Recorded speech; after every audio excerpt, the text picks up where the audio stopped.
it's high, high, hey, the army's on its way. Held off front page is loud and strong. For wherever we go, you will always know that the army goes rolling along.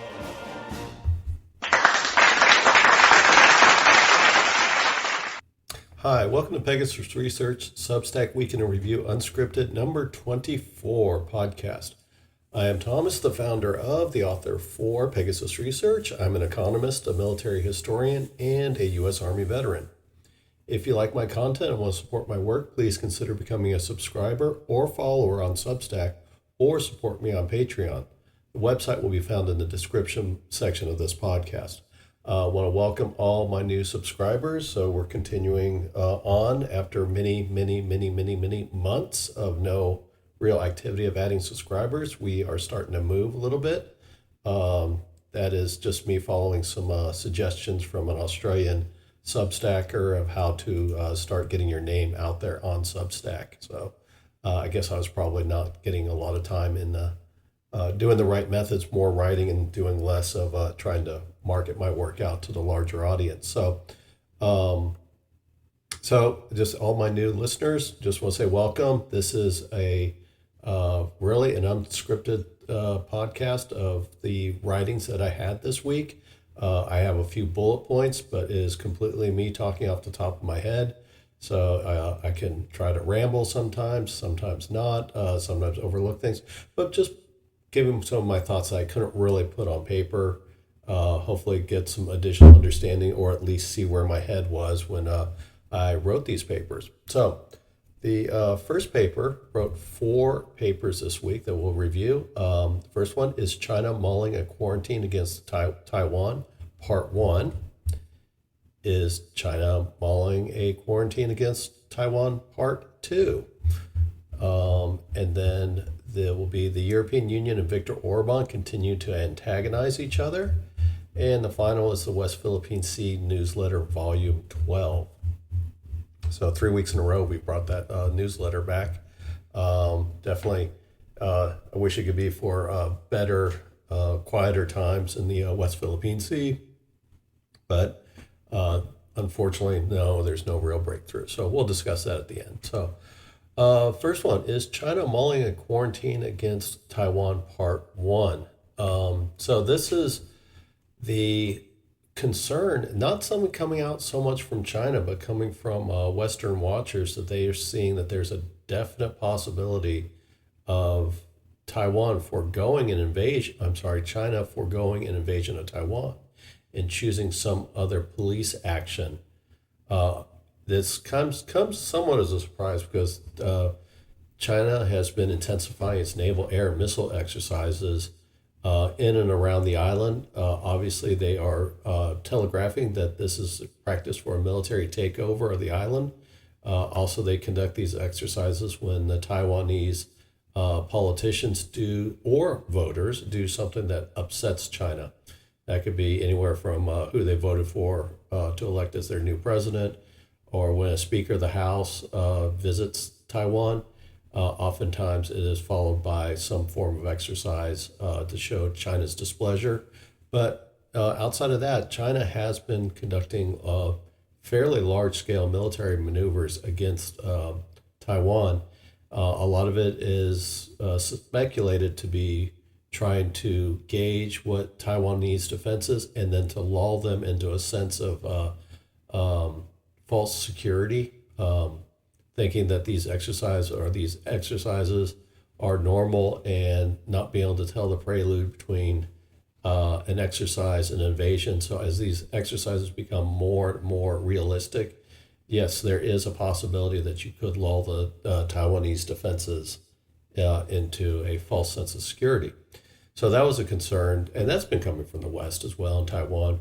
But out of it is coming around to the one China policy to start, as the idea is that there's only one China. Hong Kong was a practical example of when China negotiated the return of Hong Kong to China. China broke a lot of its agreements to absorb Hong Kong into its largely, not completely, but largely into its political system of mainland China.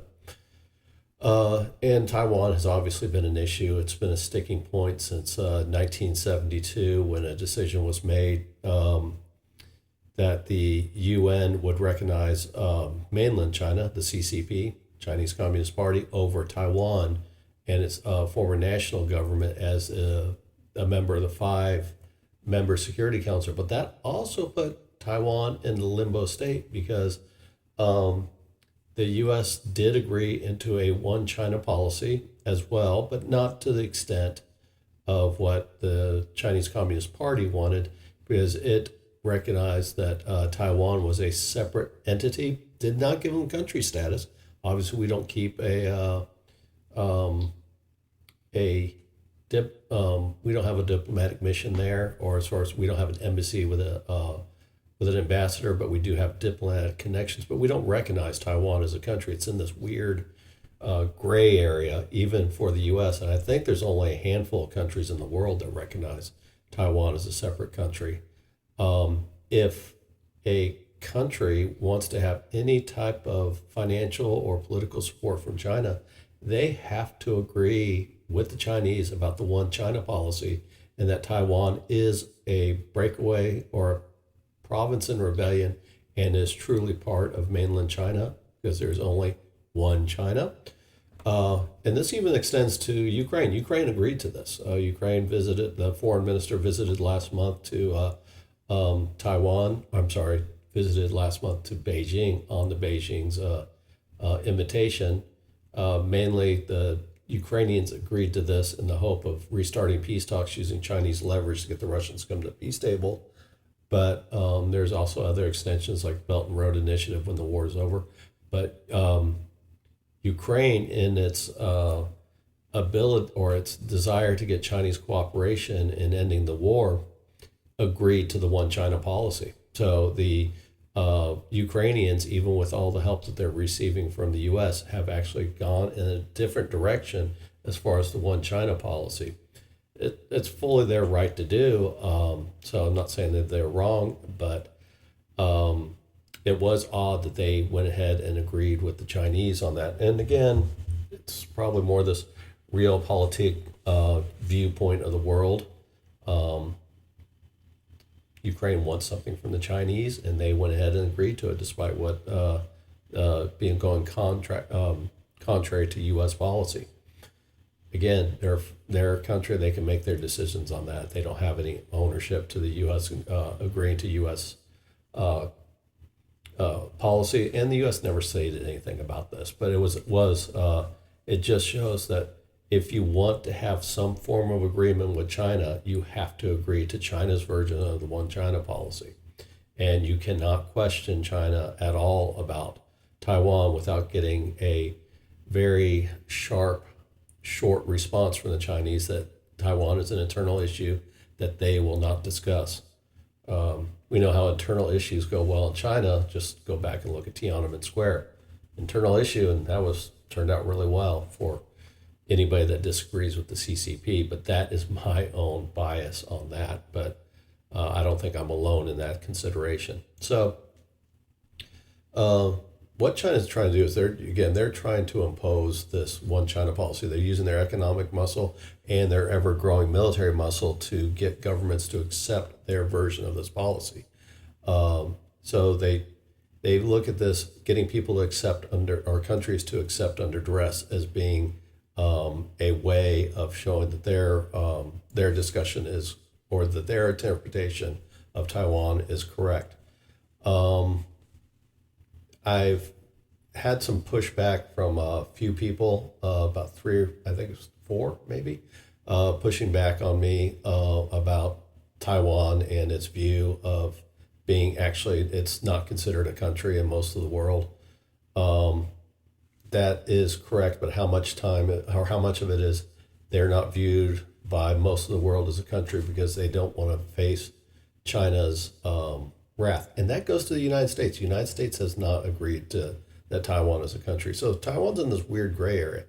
So they are definitely correct, but they're also, they take a very, generally looking at it as most of these people, and I've read their work. They write some very good work. I try to always look at take a point of view of people that maybe anti-American, maybe they're more pro-BRICS, pro-Global South, push back on the G7 hegemony in the world. And I think, and they write very good work. Well, I say two write very good work, and two are just, we'll just say they're like the old men from the Muppet Show in the that want to just do nothing but carp from the balcony, but never actually offer any real solution. So a couple of those were just comments back and forth on YouTube, and were not really valid. But the other two, they write very good, thoughtful work.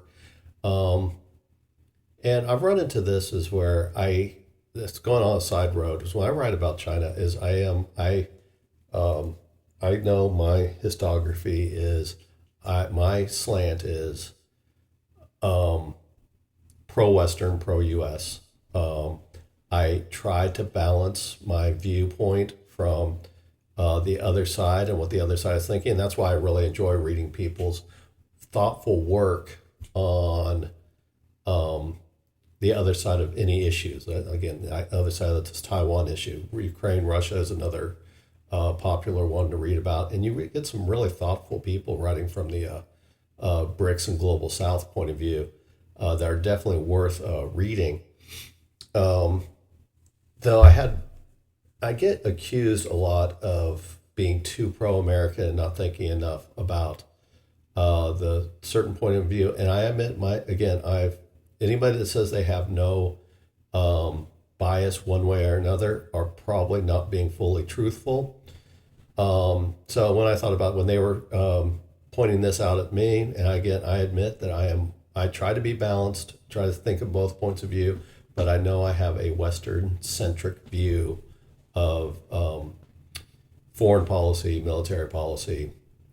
And I admit that even when I try to get balanced, I try to see both sides of the argument.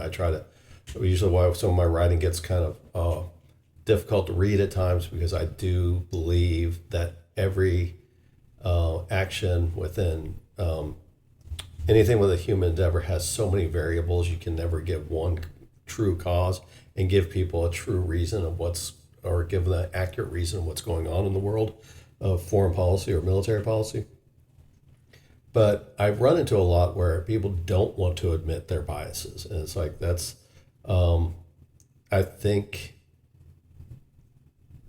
the ones that do admit their biases, and I admit mine, we can have some really great constructive conversation. That's the one good thing I like about Substack, is being able to write, and then you can find these people with these different points of view, and you can find many of them that are willing to discuss the issues with you. So, again, I'm off that side road, but that's where I kind of generally write is I'm generally anti-China and their policy, and I do understand some of their, I can understand their point of view to an extent of how they view Taiwan.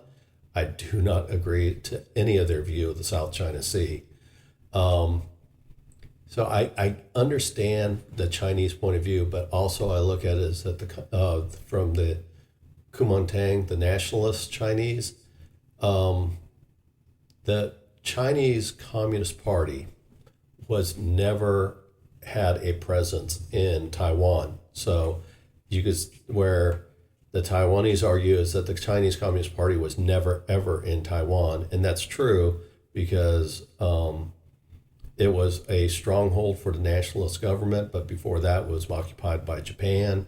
And it was never part of the contingent of the CCP. So I could see the point of view of the nationalists as well, especially when they were forced to flee from the island. And this is where a lot of the one China policy comes in. Even Taiwan and China debate this about one China policy, that they do agree that there is one China, but there's a discussion about who's the true government.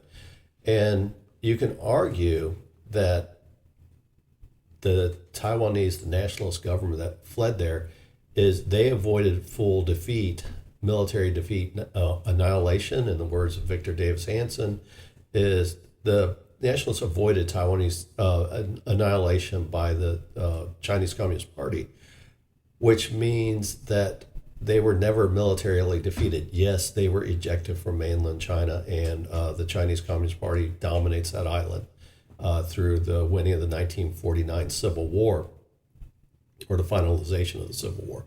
But the nationalists were never annihilated. So does that mean that the Chinese Civil War is still continuing because the nationalists were never defeated? Or is it a case where they fled to an island that was a strong point of the nationalist Chinese, and then again something that was never under Chinese Communist Party control? So again, you go into questions about the one China policy and which side is the other as far as the Taiwan status. Taiwan acts very much as a country, has elections. I know that they have corruption issues like just about any other government in the world. So there's just some definitely interesting things to go, the discussion about Taiwan and China's point of view, Taiwan's point of view, the world's point of view.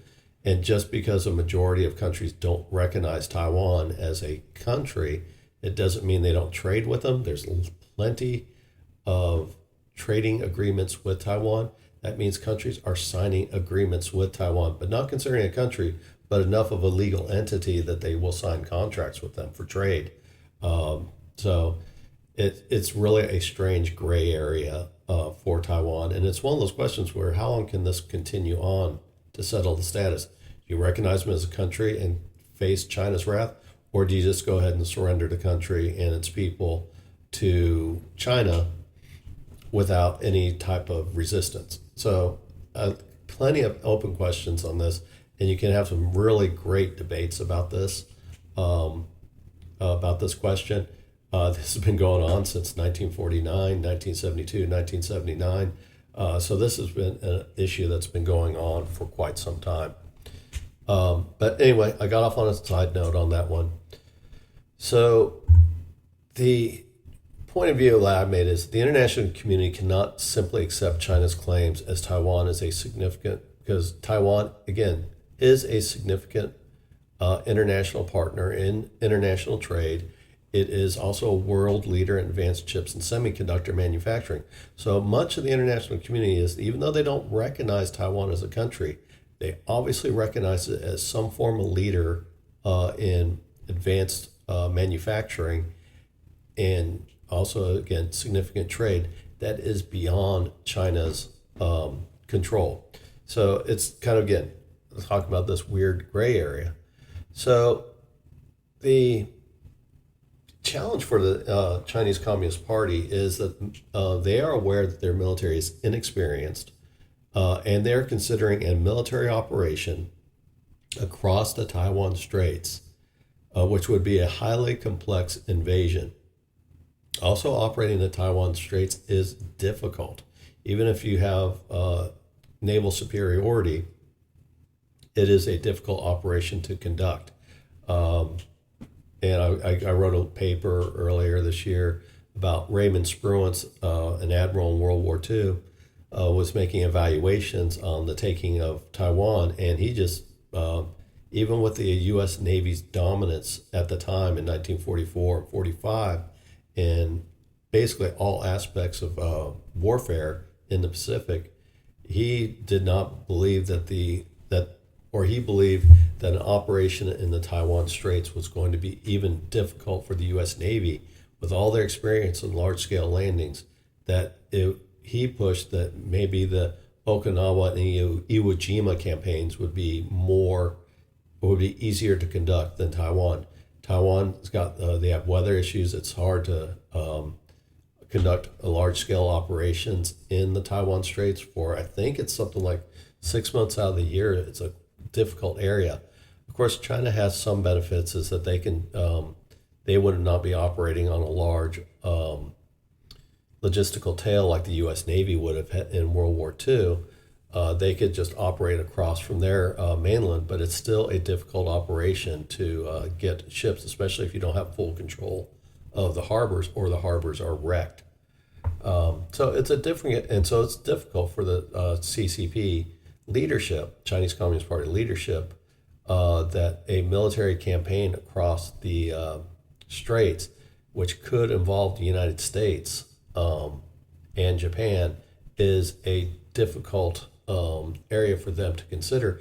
And under China's, I wrote two papers, one about the demographic challenges of China and their rapidly declining population, and also about their formation of a modern military to become a peer of the United States.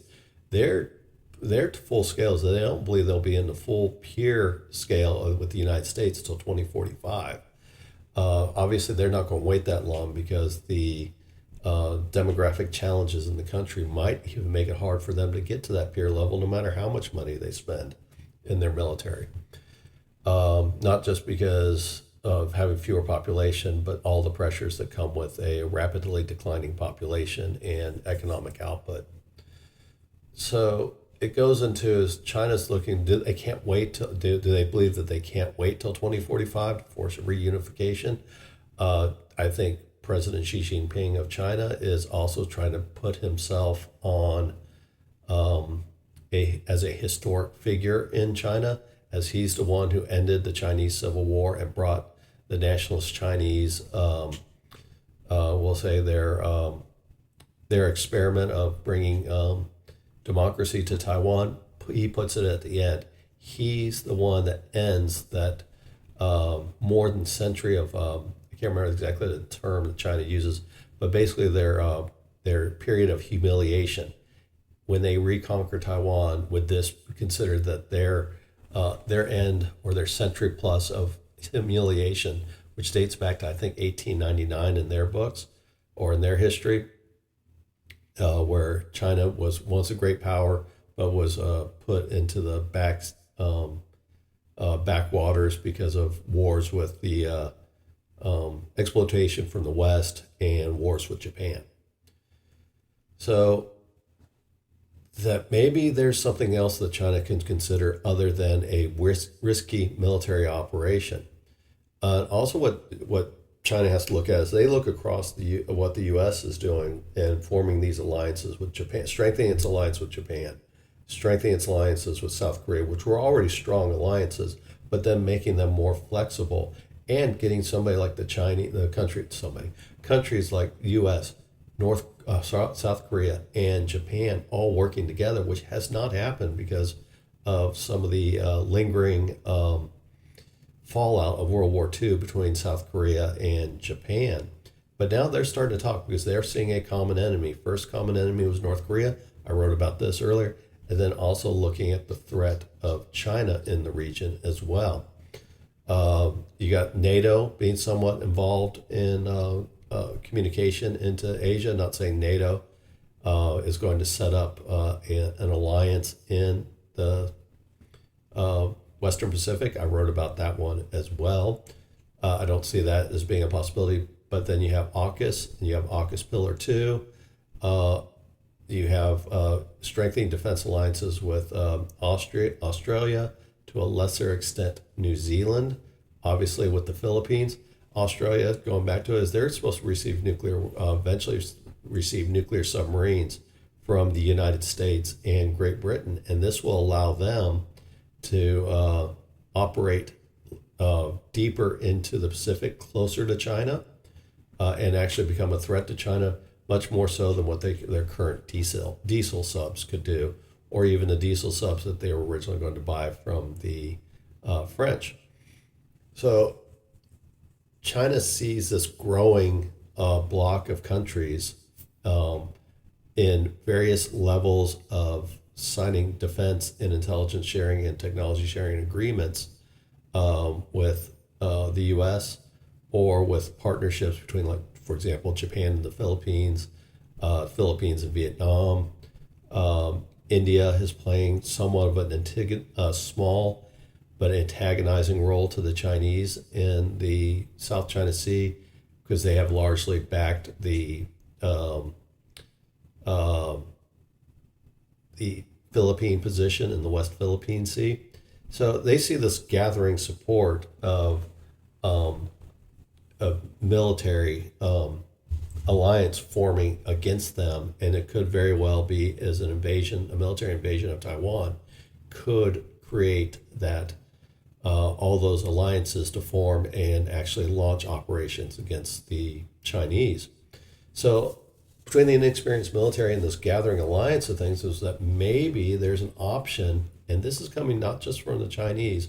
In fact, I would say that this is more been publicized as a warning from Western sources than coming from the Chinese directly. But why would the Chinese telegraph this out to the rest of the world anyway? So it seems like this is something that the Chinese are considering, is to go from a military invasion to what's called a quarantine. Not a blockade, but just a quarantine, where it would become a law enforcement activity to control the air and maritime traffic into Taiwan. The biggest difference between the blockade and a quarantine is, and there's some of these niceties that were discussed during the Cuban Missile Crisis of 1962, is for the most part, a blockade is an act of war. A quarantine is, again, it's famous for what China does, gray zone tactics. It's that area between war and peace.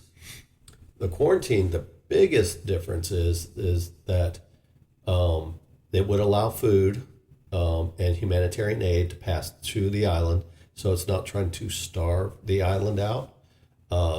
It will not try to stop ships and commerce from going into the island, again, food and humanitarian aid, but it would not allow the free flow of goods into Taiwan. It could turn around and, again, it's all theoretical because nobody's talked about no country specifically talked about the specifics of what the quarantine would be, but it would be most likely some form or a tightening condition of China's Coast Guard running operations that blocks any ships from entering Taiwanese ports unless they go through inspection. And if they're carrying what the Chinese view as illegal items, they turn the ships around and don't allow them to dock into Taiwanese ports. And anything leaving Taiwan would also be subject to the same inspection from the Chinese Coast Guard.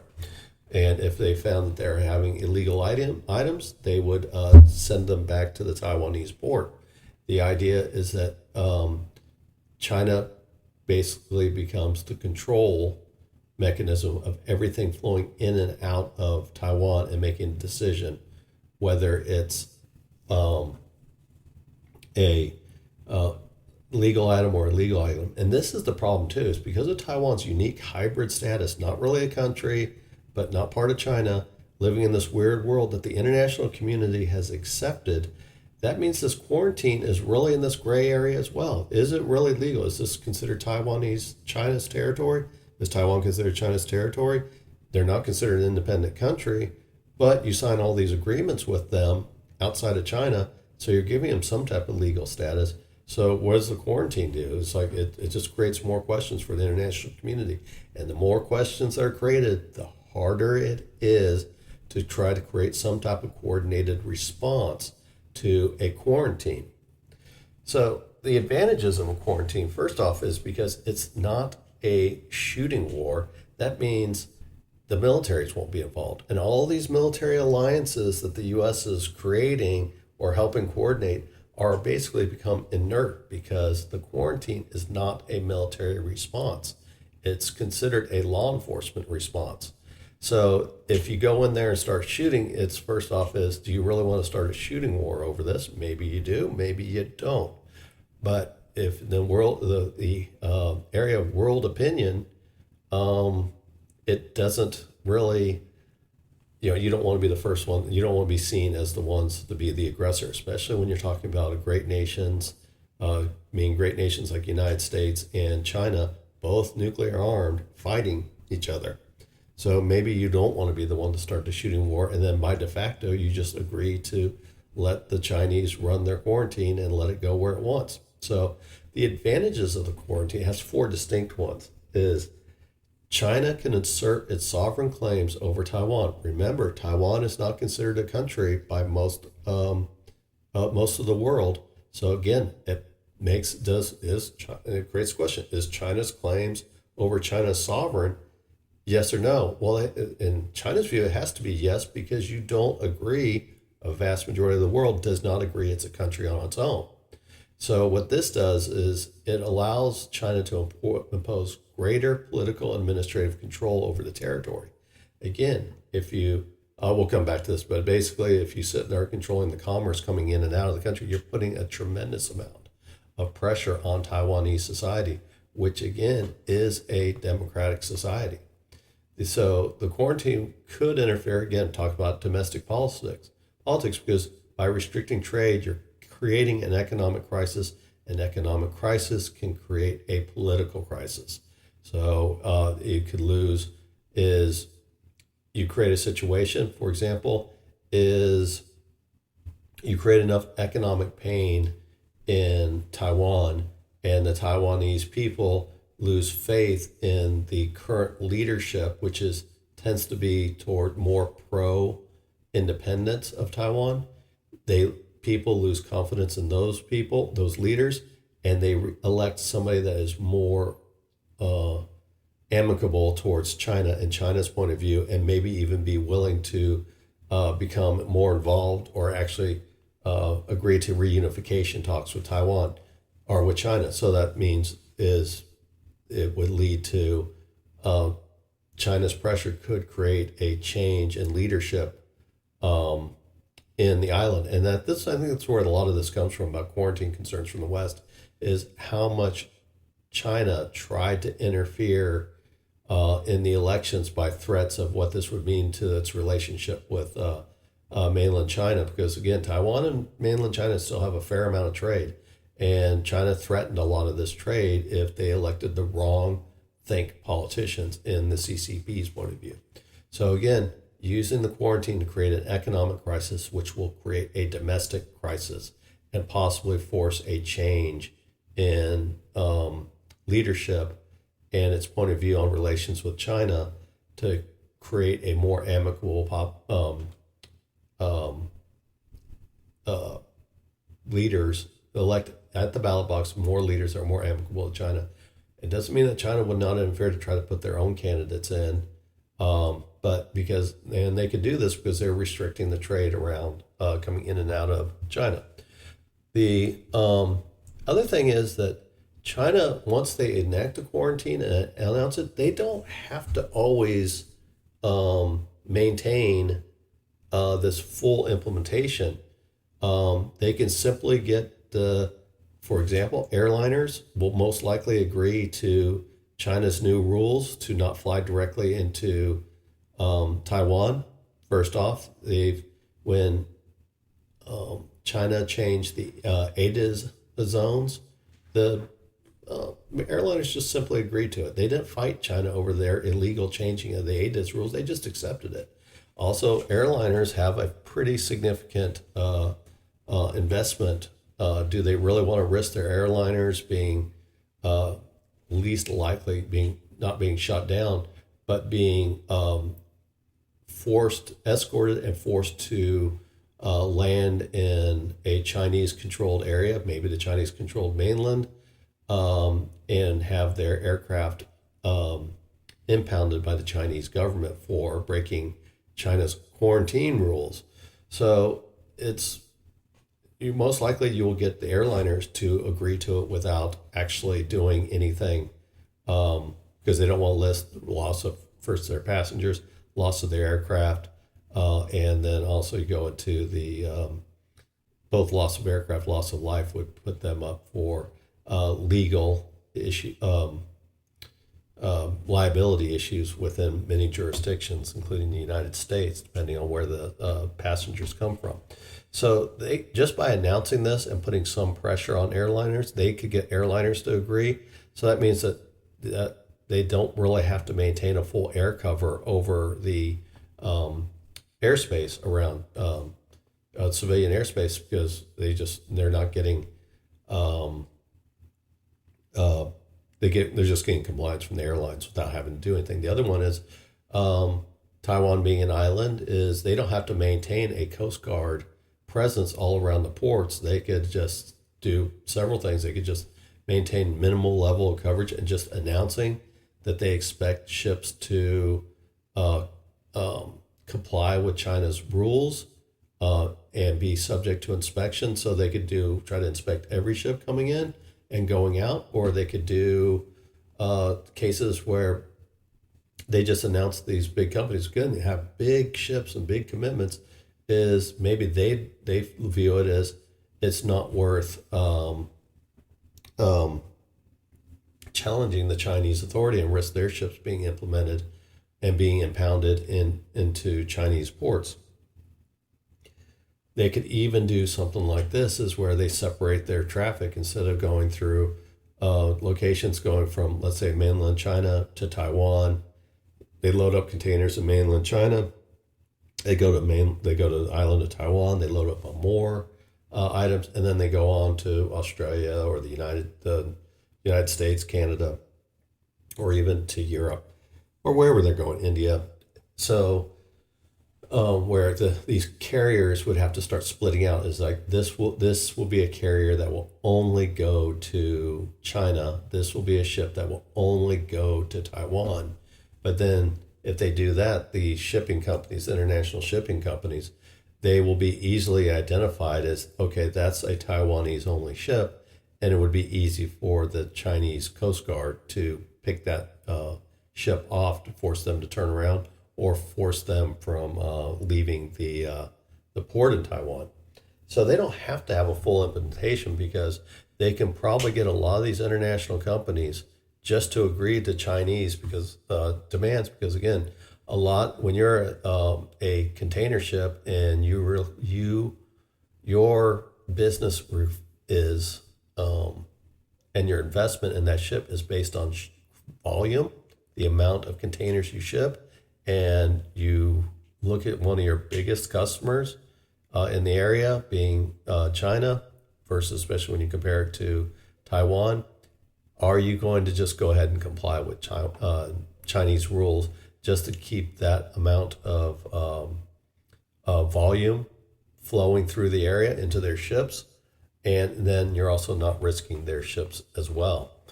The other part is the Taiwanese Coast Guard is the biggest Coast Guard in the world is the Chinese Coast Guard, but it's by number of ships, and I think by number of tonnage by far. So the Taiwanese Coast Guard there won't be enough of them to escort ships into and out of Taiwanese ports, because they would be running into that gauntlet of Chinese Coast Guard ships that would most likely block their way. Kind of go back to what happens in the West Philippine Sea when there's ramming incidents between China's Coast Guard and the Philippines Coast Guard. You can expect that the Chinese will do the exact same thing to the Taiwanese Coast Guard if Taiwanese Coast Guard tries to escort ships in and out of the ports. They're probably going to be faced with an immense amount of much more Chinese Coast Guard ships, Chinese maritime militia ships. There will be ramming incidents.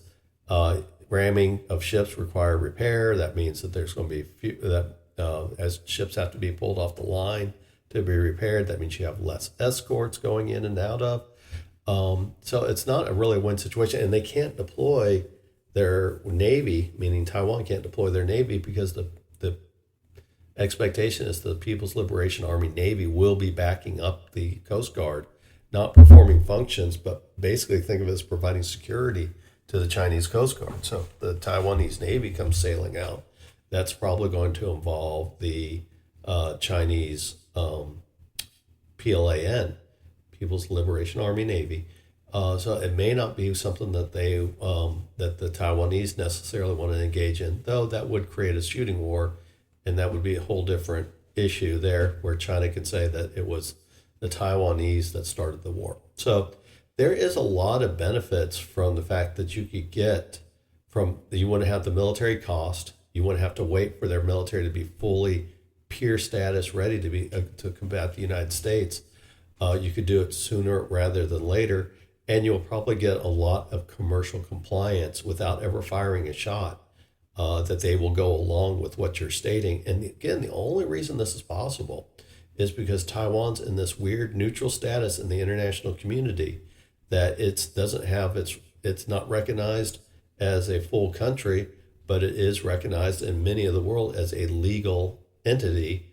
So if it was a country, you could not see that a quarantine would necessarily work in the way that China and Western military observers are looking at what China could do in enacting a quarantine. It is a lot of headache. It is a challenge. So that gets us into, is China mauling a quarantine against China, part 2. So the first part was about China and what a quarantine would look like. The second part is, what are the possible ways that the West, mainly the United States, can respond to a quarantine? So the question is, like, what is a non-military response to a quarantine? So again, the quarantine is a law enforcement action. It's mainly led up by the Chinese Coast Guard. Just as you see, the Chinese Coast Guard leads up most of the illegal claims of China in the South China Sea. They don't want to bring in their Navy, though. We'll talk about this a little bit later at the end about what's going on in the West Philippine Sea. And I talked about is the U.S. and its allies are preparing military agreements to counter Chinese military aggression. Now, if they do a quarantine, that's not military aggression. That is gray zone tactics. That's between war and peace. So it's not a war. So justifying starting a shooting war. So all these defense agreements that are on the anticipation of Chinese aggression, meaning military war, and that doesn't happen. That means all these alliances are basically inert. The other issue that I probably should have brought up earlier is the other reason why the quarantine can work for the Chinese is because the amount of money they've spent on their military, the amount of military ships they've spent, or spent on military ships, how much they've spent on their Air Force. If they had not spent all this money on it, then they would not have had a credible threat to actually invade the island. And so if China had not spent all this money in their defense sector and increasing their capability and using these exercises to show off some of their capability, the idea of a quarantine would never go forward, because nobody would agree to it, because they would see China as being basically called a paper tiger. They had to have this military capability built up prior to the idea of a quarantine, to give the quarantine some actual, if it doesn't work, more of that plan B teeth. And if they didn't have those that large military behind it, the quarantine would be largely ignored. So that's where the military action is. What China has done, their military buildup and their capabilities is what's made the quarantine legitimate. And one of the pains for the U.S. is because the U.S. and its allies are looking at it from the perspective of building these alliances to counter China's military aggression. The quarantine is not a military aggression. So that causes a lot of issues. So what can the U.S. and its allies do in this? And I say U.S. and its allies do because there's no way Taiwan can actually break the quarantine on its own.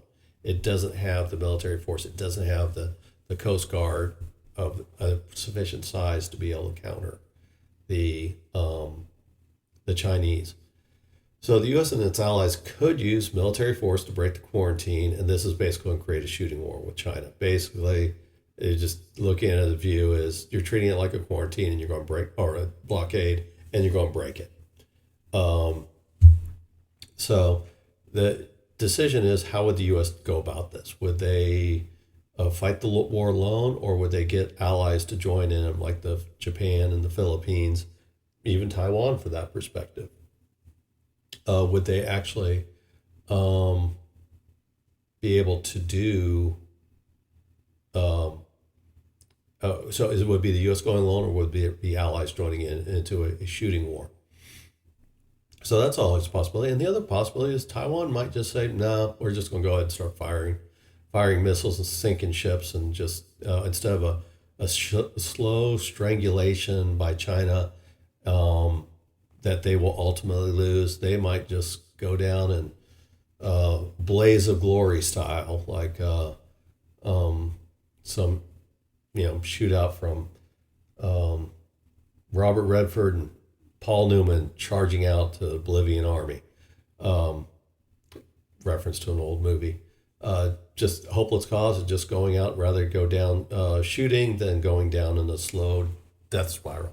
So that's the other possibility, is what happens if if Taiwan decides to start just not accepting the quarantine and just start shooting, and what does that happen with the U.S. response as well? Talked about opportunities for law enforcement. Okay, so it's a law enforcement function. How could the U.S. use law enforcement functions on its own? The U.S. could use its own law enforcement functions to enforce Taiwan's laws and escort cargo ships in and out of Taiwanese waters. Obviously, the Taiwanese can't do this. They would run out of ships, just what I talked about earlier. And so it means they would slow down the rate of the number of ships coming into and out of Taiwanese ports. So this is not a viable long-term option, because as the Taiwanese lose more and more ships, or have to take time to repair ships that have been rammed, that slows down the rate of cargo ships coming into and out of Taiwanese ports. So you have, again, more of a strangulation of the Taiwanese economy. So you still run into the scenario where eventually people will lose faith in the Taiwanese population, or the Chinese population and voters will lose confidence in Taiwanese politicians and throw them out. This just slows down that eventual strangulation. So it's not really a good option. And the U.S. could recognize that, okay, China's doing an illegal action, but it doesn't mean that the U.S. would join in on this. It would be basically get some U.S. support, which might help with some of these shipping companies and maybe make decisions a little bit harder for China. But again, this is in the long term, doesn't seem like a really good viable option. So starting a war or trying to escort ships in and out of Taiwanese waters using Coast Guard and non-military assets, not really a good option. Opportunities for an airlift. Okay, U.S. military and contracted civilian aircraft fly into Taiwan and bring supplies in and out of the nation. Maybe allow people to, I could very doubt tourism would become an issue in Taiwan or become popular. But you could see where they can start moving supplies. They can have consultations where military members from the West or other allies come in and talk to Taiwan. And they could move supplies out. But when you look at aircraft, they cannot move anywhere near the amount of supplies that you can get from large container ships. So the airlift capacity is absolutely insufficient to supplant the goods transported by large container contracts.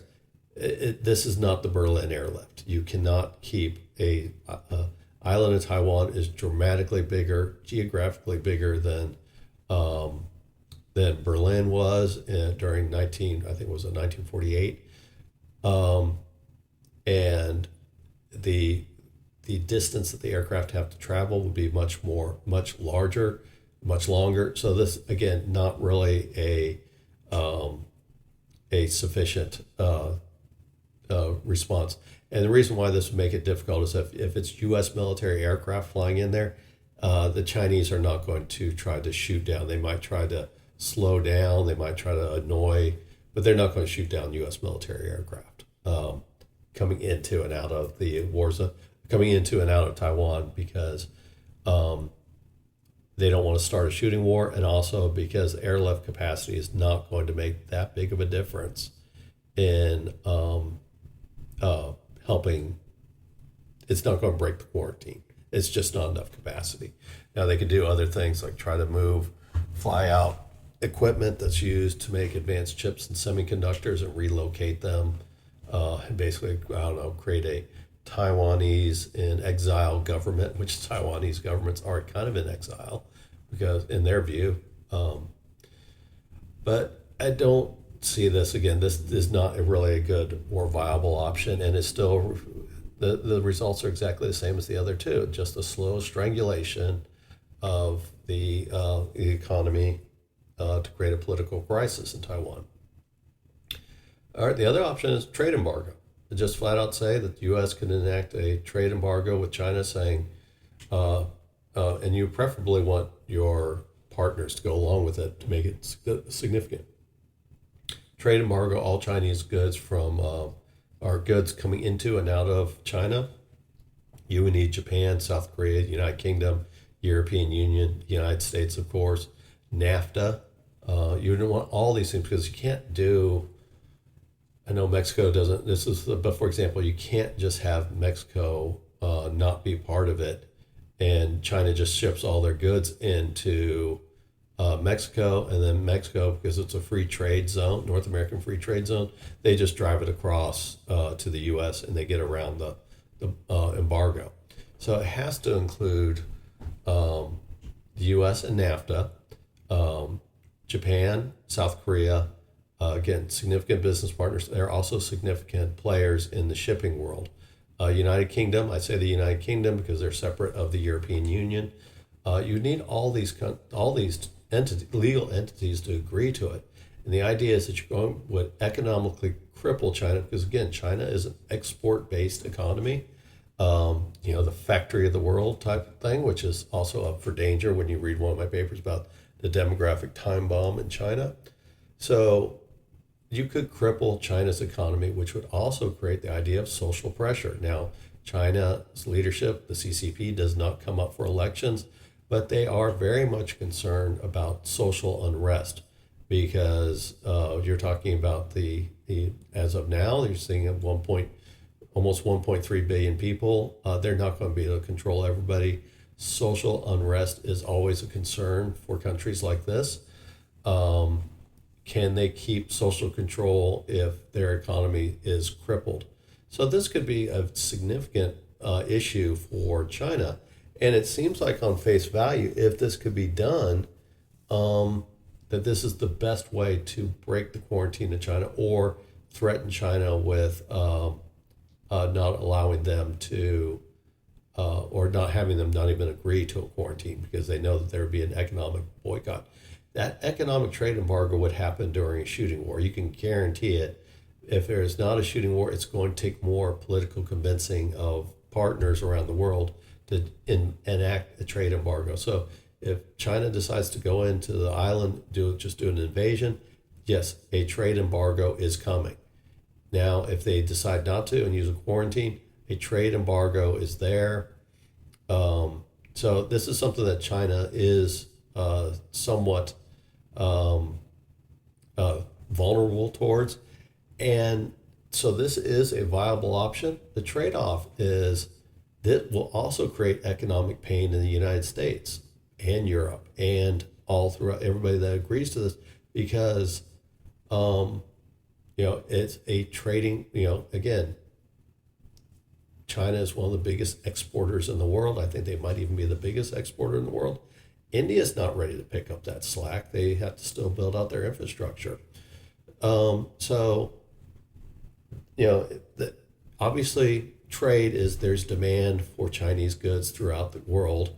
That demand simply doesn't go away because of an embargo. So you're going to look at economic pain, including shortages, inflationary pressure, also probably cause some social upheaval in these democratic countries as well.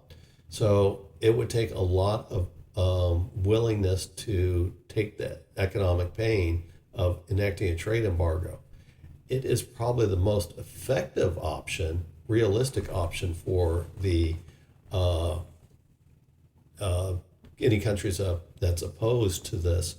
But the reason why it won't work is the European Union has a bigger GDP and bigger population than the United States, which the European Union's made of 30 plus countries.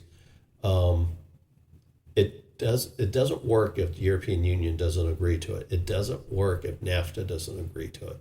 So it's a lot of political moving, a lot of political will, and to create a lot of economic pain, both for China and for all the countries involved in the blockade or the embargo, to make it effective.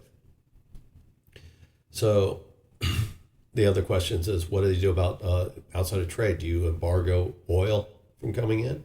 So that means you maybe need to get some of the OPEC nations in there. Of course, this would drive Russia and China closer together, but would there be enough time for China and Russia to form enough pipelines? I know they're in the process now. So this is probably the most effective way to do it, but it would be difficult to get the political willpower in the countries to do it. And I said earlier, if a shooting war starts, a trade embargo is coming, but it won't be as organized. And the Chinese would hope to be able to conquer Taiwan quickly, and then the world would be willing to accept going back to business as usual with China once Taiwan is firmly in their grip. Just like it happened in Tiananmen Square. Lots of embargoes going on, but eventually in 6 months to a year, everything was exactly back to normal. Everything was forgotten. That's probably in the Chinese calculus as well. So a trade embargo without a shooting war, I'm not promoting a shooting war, a trade embargo would take time to implement. It would take some time to take effect. And so are they willing to take the time to do something like this? And then again, what is the Chinese response? Do they just go ahead and say, okay, we're slow strangulation on our end, we'll just go ahead and invade the island? And then the shooting war starts. So a lot of risk in a trade embargo, but it's most likely one to work, but it is not the perfect solution. So there's a lot of pain to it. So another response is to the quarantine is looking back at strategies during previous times in U.S. Points of view is, or different points in history, is look at what the British did during the Falklands War in 1982. British took their ships under their registry to basically pressed into service to support the Royal Navy when it was conducting an operation 8,000 miles from home and 3,500 miles from the nearest port, friendly port, to conduct these operations. So that's a possibility where the U.S. could look at pressing civilian ships into service. The issue is the U.S. doesn't have a lot of ships like it used to. Like after World War II, the U.S. was the biggest merchant carrier in the world. We are not a big merchant company. We have obviously the largest Navy, not by ships, but by tonnage and by capability. The U.S. doesn't have a lot of the ships needed to do this, to press into service. This could take a lot of the pressure off of Taiwan, and it could create issues where basically we take a bunch of cargo ships that are currently in your U.S. registry, which again there's not a lot of, but we do have a fair amount, but not a majority, and not a big amount of the big massive cargo carrying ships, the container ships that you see. Not a lot of those. I don't think there's any of those. I don't think there's any of the super container ships under U.S. flag. So there's not a lot the U.S. could force into service, but maybe there's enough to start moving cargo in and out of the Taiwanese ports under U.S. flag and possibly under U.S. Navy escort, that maybe this creates enough ability for the U.S. to maybe break the Chinese will, maybe call their bluff about how far the Chinese are willing to go in enforcing the blockade. The other option, since there isn't a lot of U.S.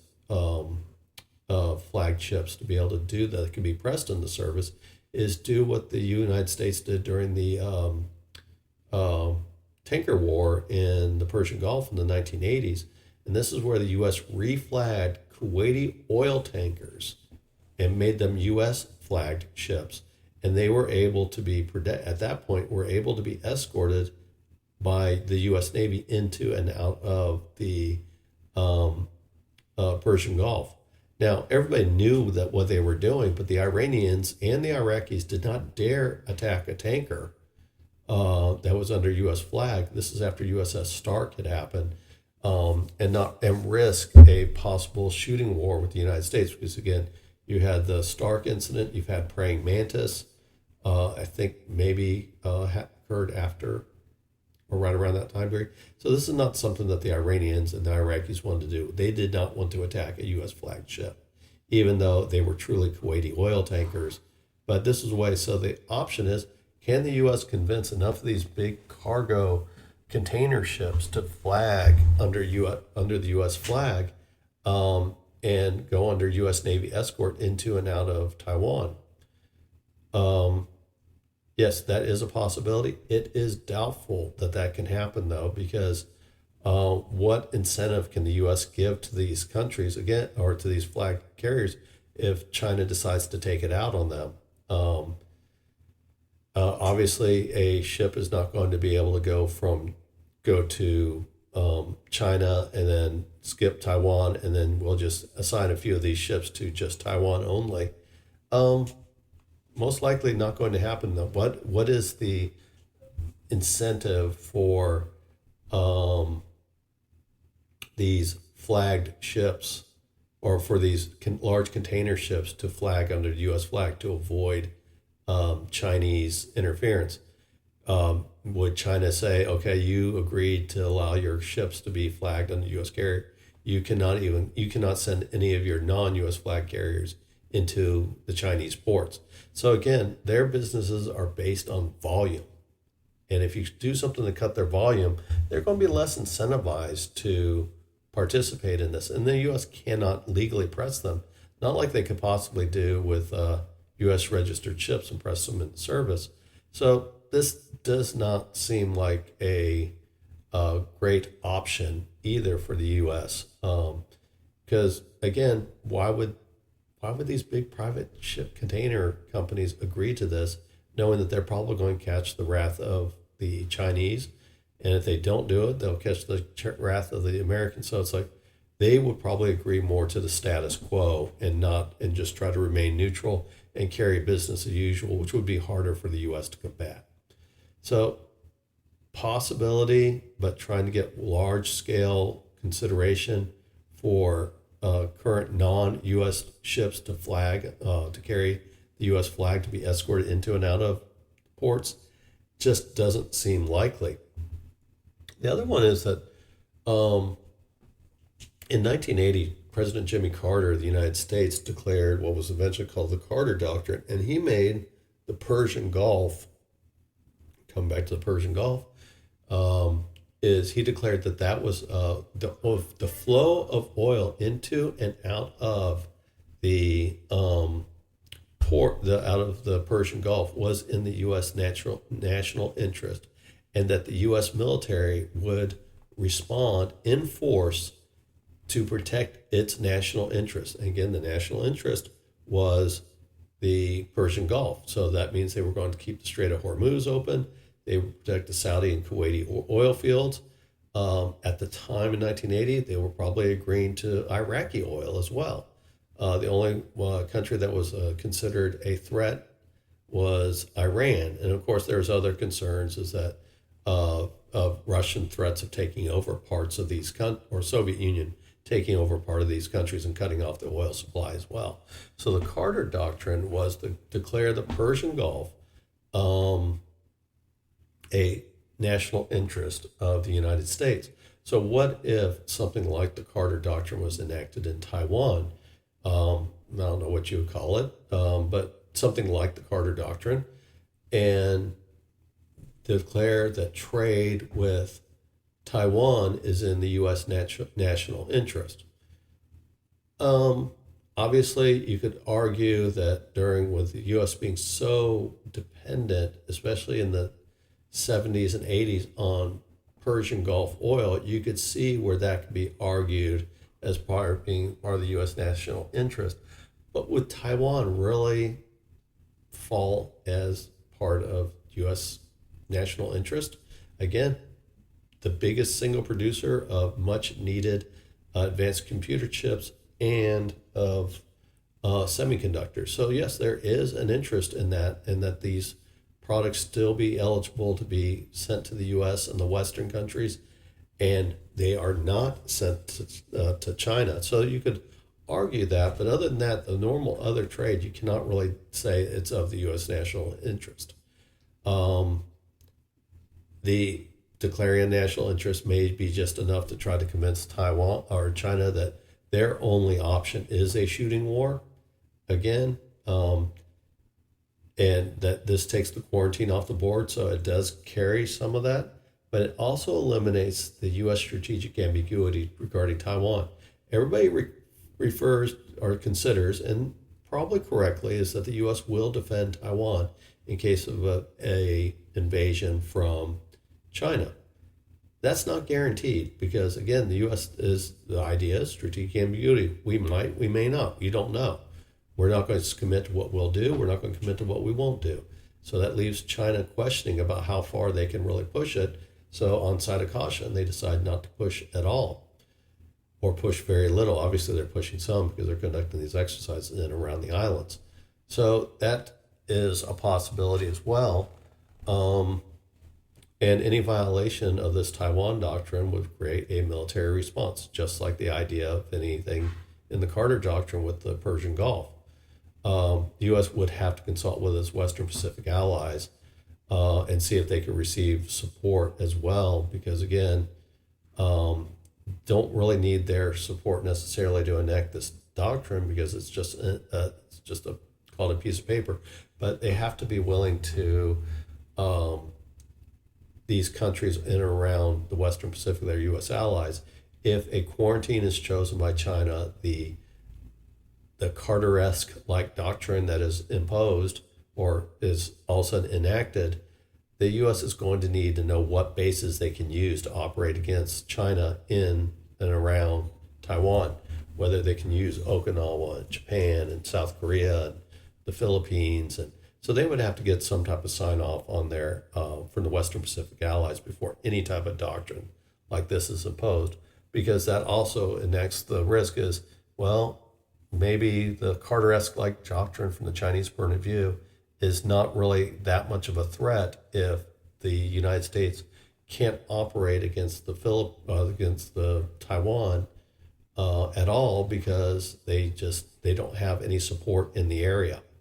And it just means U.S. aircraft carriers having to operate in the Western Pacific without any support until they went back to Guam or back to Hawaii.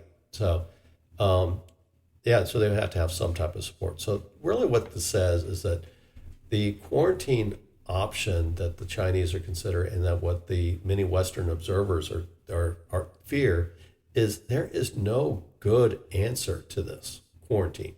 And it might be the most powerful tool for the Chinese to use, and not having a good response from the West is going to be problematic for the West on how to respond.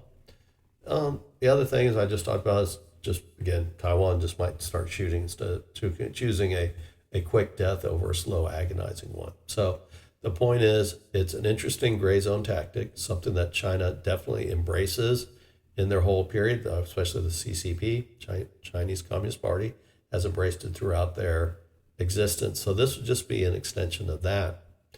And there is not any real good response for this. It doesn't say it's risk-free for China, but it's pretty risky. And if it's successful, China keeps their military intact, because they would not have suffered significant casualties in a quarantine. They figure that they have all their ships available, all their aircraft available, and they would be broken into the first island chain, which means they would be able to extend their air power deeper into the West Philippine deeper into the South China Sea and the West Philippine Sea, and they could directly at that point threaten the Philippines over its claims. And again, the Philippines are definitely struggling with the Chinese, and they're not willing to back down.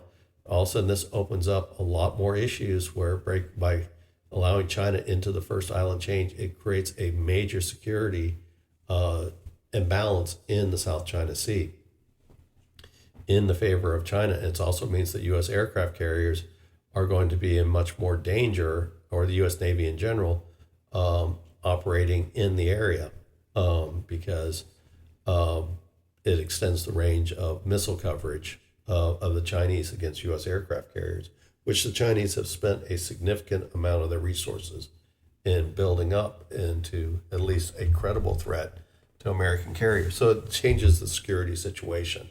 So it's something the U.S. has to take seriously outside of the advanced technology that the Taiwan provides. So again, a very tough situation for the U.S. and its allies. All right, so the next paper is the European Union and Viktor Orban continue to antagonize each other. Viktor Orban is the Prime Minister of Hungary, and he's been in place for, I think, 14 years. He is also the rotating European Union president, which is a rotating 6-month job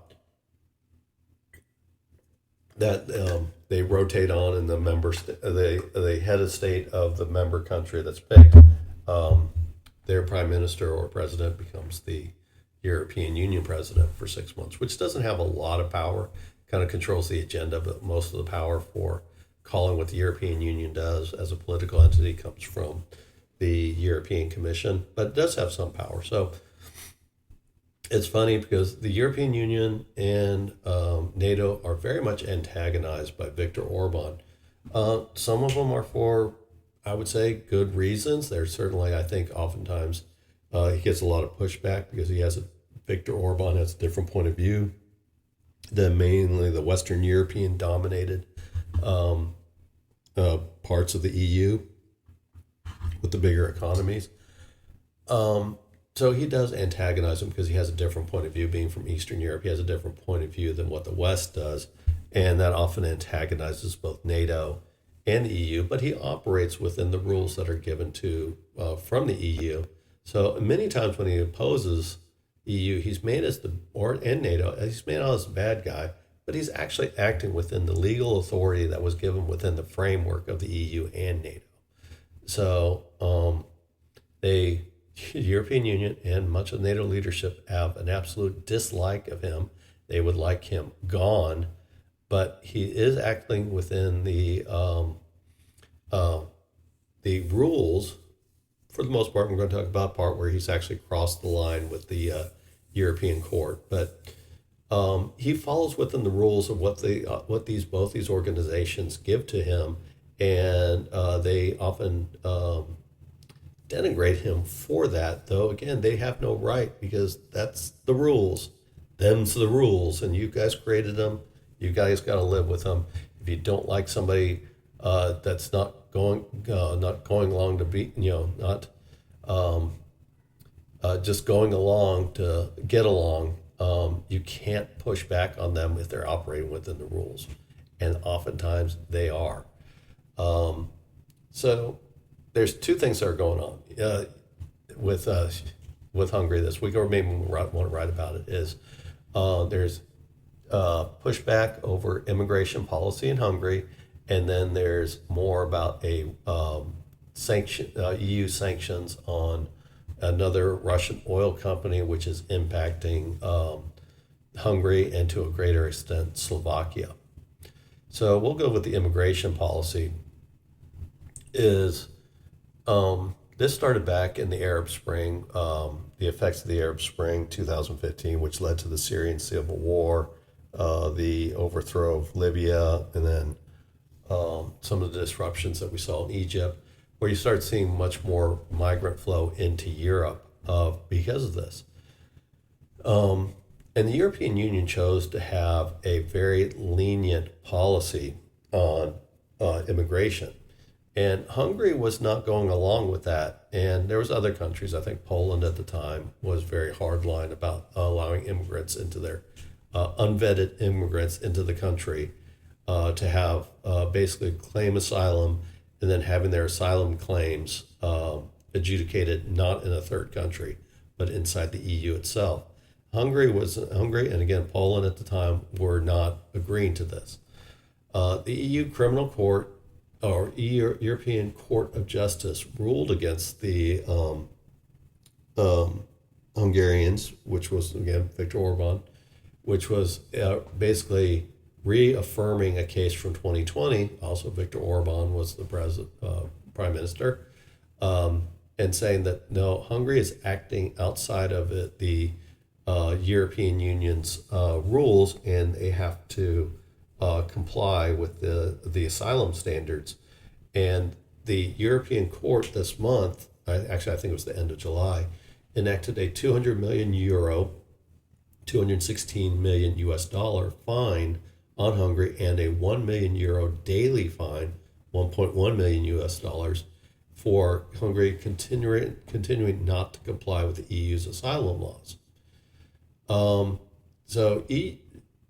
at this point, Hungary says they're not agreeing to it. They haven't paid the fine yet. They haven't said they're not going to pay the fine yet.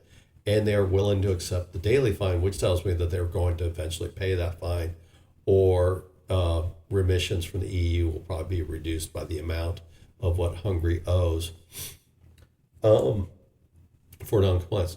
Hungary says they're not complying with the law. They're not complying with European Union regulations on this. Hungary has spent money building a wall and supporting infrastructure to keep illegal entries out of Hungary. And the EU accuses them of not following the immigration laws. Now, Hungary argues that its borders, particularly the ones with non-EU countries, it has borders with Serbia and borders with Ukraine that are non-EU countries. It does have other borders with EU countries, but really the focus is on controlling the borders to non-EU countries. And it was a little bit more tense during 2015 because they didn't want any cases of using a non-EU or using an EU country that would turn around and let their people in. But for the most part, the issue's focusing on the non-EU countries. Not saying that these countries, non-EU countries, are doing anything wrong, but it's about the idea of who controls that international border. If Hungary, as a member of the EU, is on the border of a non-EU country, who maintains that international border? Hungary argues that they're the ones that are there to defend that international border, and it's their sovereign right to maintain and defend, and the EU cannot mandate how it chooses to manage its international borders. Now, international borders is kind of a gray area when it comes to the EU rules because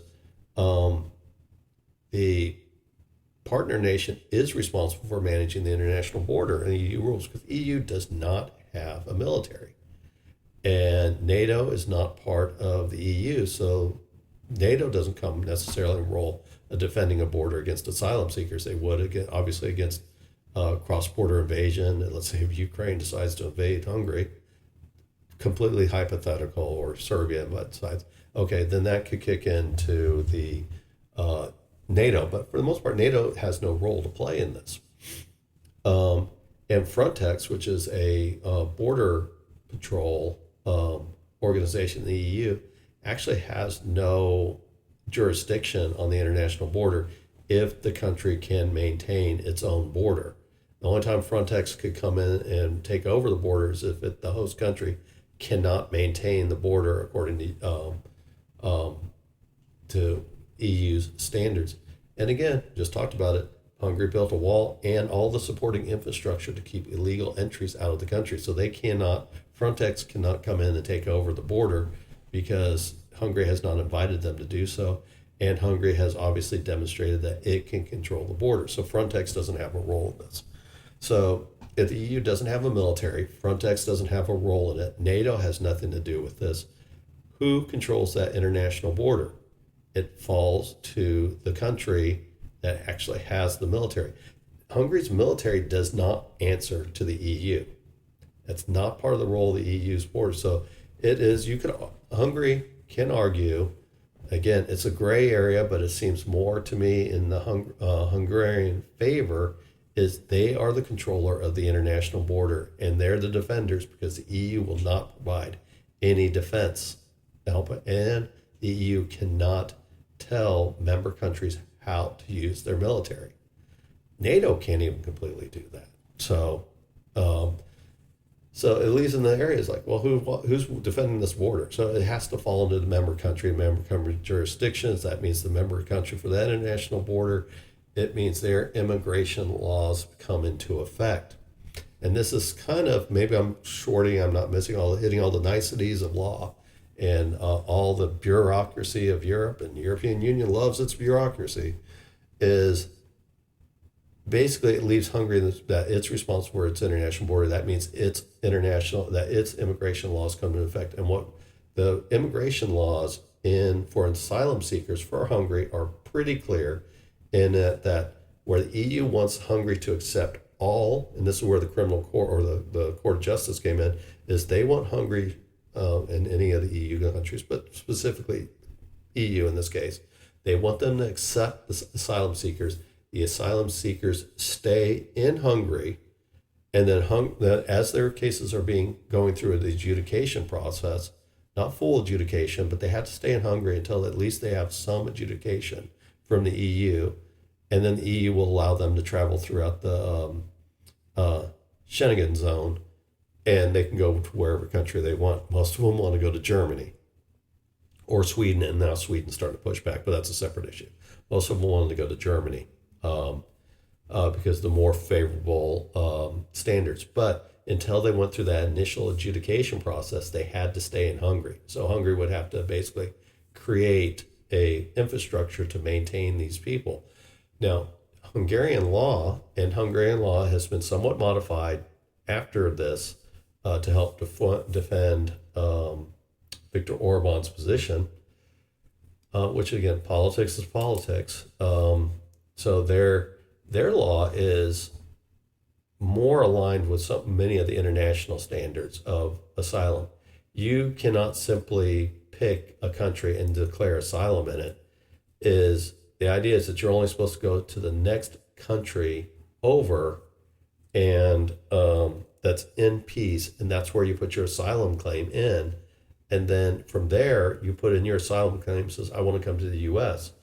You don't come all the way to the U.S. from 2,000 miles away, or in this case, Hungary from 1,000 miles away, I'll call it 600 kilometers away, and come to the Hungarian border and declare asylum when you've passed through and you've had multiple countries that you could have declared asylum in. So that doesn't really work out to Hungarian law. And the other issue is Hungarian's law says, well, if you came from another country and you're in the Ukraine, for example, Ukraine's got enough handfuls and there's enough butting heads between Ukraine and Hungary. Let's say Serbia. So you come into Serbia and you want to claim asylum in Hungary to get entry into Hungary. And as soon as you get asylum in Hungary, then you can go travel in the Schengen zone and go throughout the EU. So what Hungary says, yes, you can go to the embassy in Belgrade, Serbia, and apply for asylum. And while your asylum's being reviewed by Hungarian authorities, you have to stay in that country. So if you're in Serbia, you have to stay in Serbia until your case is reviewed for asylum entry. And then once it's granted, or if it's granted, it's suspected that Hungary will not grant a majority of these, you're allowed access into Hungary itself. The European Union does not like that, and the European Court of Justice ruled against that. But there's a legal position that Hungary has about who manages that international border. If, again, European Union cannot take control of a country's military police forces. Frontex cannot take over in there, and they can't, obviously not NATO. So it seems like it's not a NATO issue. So obviously, it seems like in this case is that there is a gray area that the European Court of Justice went ahead and just agreed with the European Commission and did not even address these issues appropriately, just finding more to Hungary to get in line, but never actually answering these issues because the EU does not have authority to answer these issues to sufficiently defend a non-EU international border. So if it seems like that instead of issuing a fine, or maybe issue a fine, but come up with a ready policy that aligns with how to manage an international border without any type of military or police authority coming from the EU, it seems like that was never addressed and needs to be addressed. So the EU Court of Justice just simply rolled over and complied with what the European Commission wanted it to do, and provided no clarification on how to actually manage that border within the appropriate way of that is in compliance with European rules. And then again, they also know they can't come in there and say, okay, we're going to create a military, or we're going to create a police force, or we're going to give Frontex more cooperation, because you have to have unanimous consent in the EU, and I guarantee you, Hungary would have vetoed that. So instead of trying to make a convincing argument, the European Commission, forcing the European Court, they just go ahead and go along with it without offering any solution, not even willing to debate the issue. They just say, follow the decree that we want to have a more lenient policy within allowing migrants to pass through. So Hungary looks at it from 2 points of view. Is first off, it's their international border. They do admit that a vast majority do not want to stay in Hungary, and they want to go to Germany for the most part. And so they said this is not a huge issue for Hungary because they don't want to stay here. But Hungary's issue is, first off, it's our border to decide how it goes. It's our decision on how to manage asylum for that international border. And then they don't want to keep these people in their country until the EU takes their time to adjudicate and then allows them to travel or allow them to stay. I'm sure Hungary, you can argue both ways, to their credit or to their shame, are not going to allow these people to stay. And they've been pretty hard Hungary, they've been pretty hard on immigrants. Recently reading about how they've been throwing, limited amount of time you're allowed to use space. And then so especially the Romani, the gypsies, are being thrown out of some of these shelters and living on the streets while they're trying to find, they meaning Hungarian, not NGOs, are trying to find locations for these people to stay. Hungary does not want to keep for an indefinite period until the EU can get around to it. And again, the EU is willing to punish Hungary. So who knows if if the EU would put a significant effort to make sure that they're clearing at least the first adjudication for asylum seekers, so that they can leave Hungary and go to Germany. That the EU will just slow walk everything instead of actually processing appropriately just to get at Hungary, which they're willing to do, because I just talked about above. The EU is not above pettiness, and the European Commission either. So the other side of the pettiness factors comes from Hungary, because they say, okay, we get it. Most of these people do not want to stay here. But what we'll do is, they admitted, well, it's not really a huge issue because we know most of these asylum seekers want to go to Germany and they don't want to stay in Hungary, though there's no guarantee of that. But what we'll do, instead of the third party claim, we will just send them to put them on a bus, just like Greg Abbott did. It's shipping people to other parts of the country in the United States. He said, well, we'll just put them all on a bus and we'll send them to Brussels. Brussels is the headquarters for the European Union and NATO, and just let Brussels deal with them. And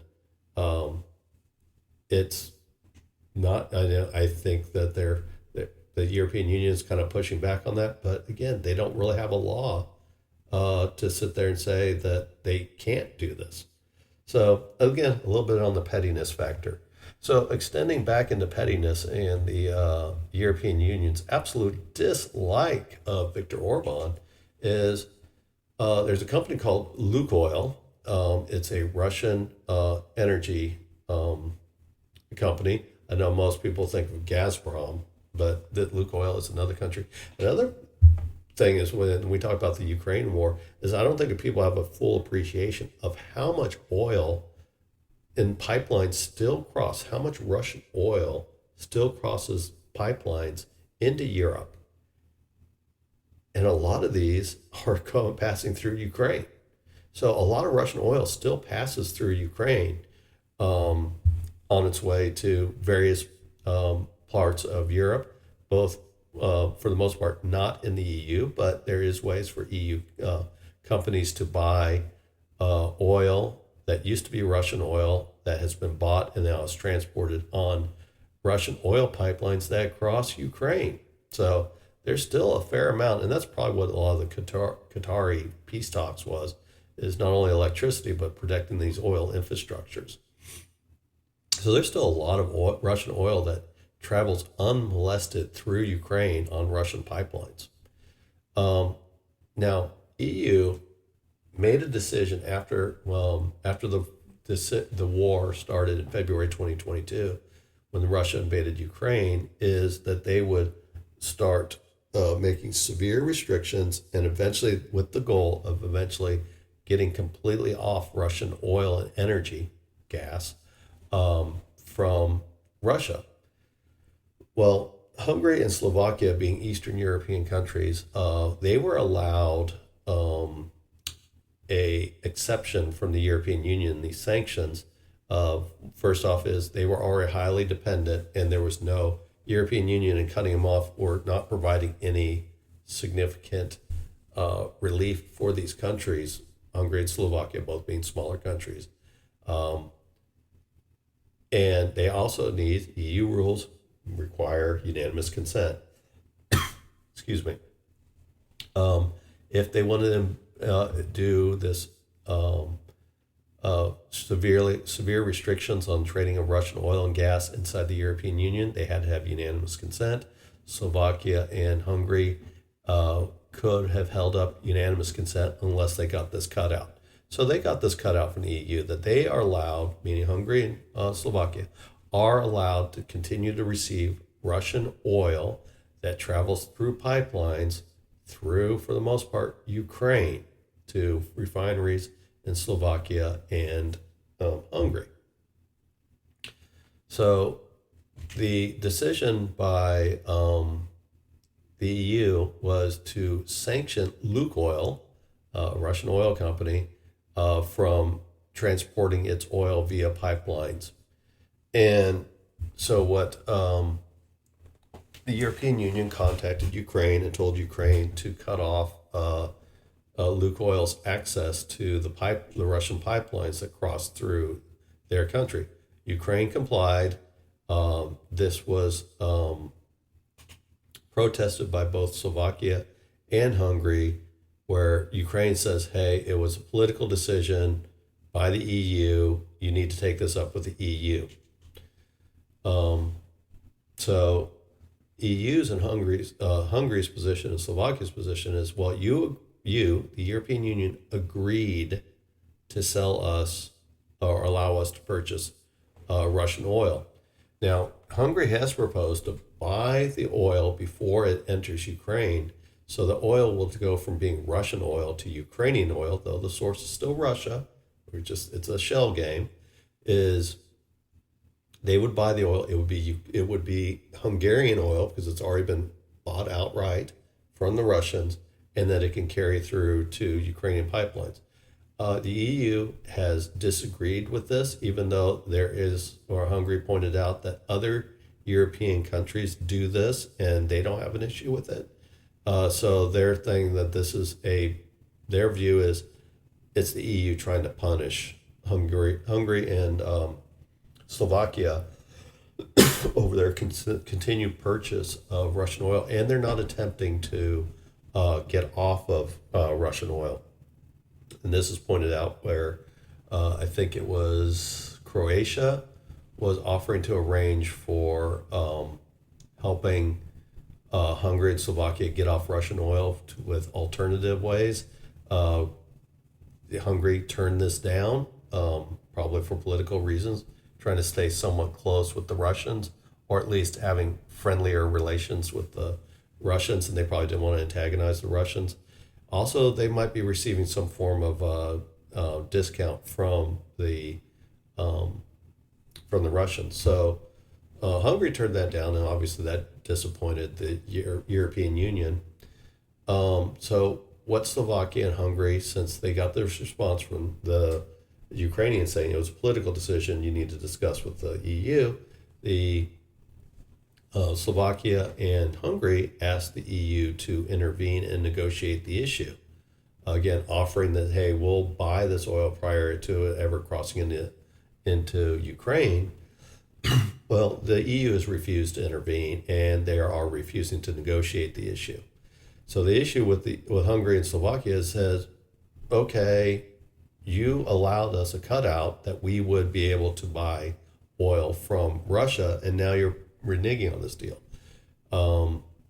The Ukraine did point out is that the amount of Russian oil that's crossing through the pipelines in Ukraine, Russian oil crossing pipelines in Ukraine, has not significantly dropped. So their argument is, well, this is not really an issue. You can just get your oil from somebody else other than Lukoil. And Hungary and Slovakia are opposing that. Is like, no, this is just a game that the EU is trying to tighten sanctions, but which is fine, but they gave us a cutout when they agreed to the sanction regime. So the Hungary has accused the EU leadership in Brussels of being responsible for this, and since they won't bother to, since the EU is the one who enacted the sanction, and the EU is the one that's refusing to negotiate or try to find a way forward or honor the agreement that Slovakia and Hungary are allowed to buy Russian oil. So they've accused Brussels EU leadership in Brussels being responsible for this. And in response to this, Hungary has said they will prevent the distribution of 6.5 billion euros from the European Peace and Facility for Ukraine aid. Now, this does not impact aid going to Ukraine. This is a reimbursement fund for countries that have already given money to Ukraine. So, for example, let's say we'll bring Germany up again. Again, biggest country in the European Union, so it's easy to pick on.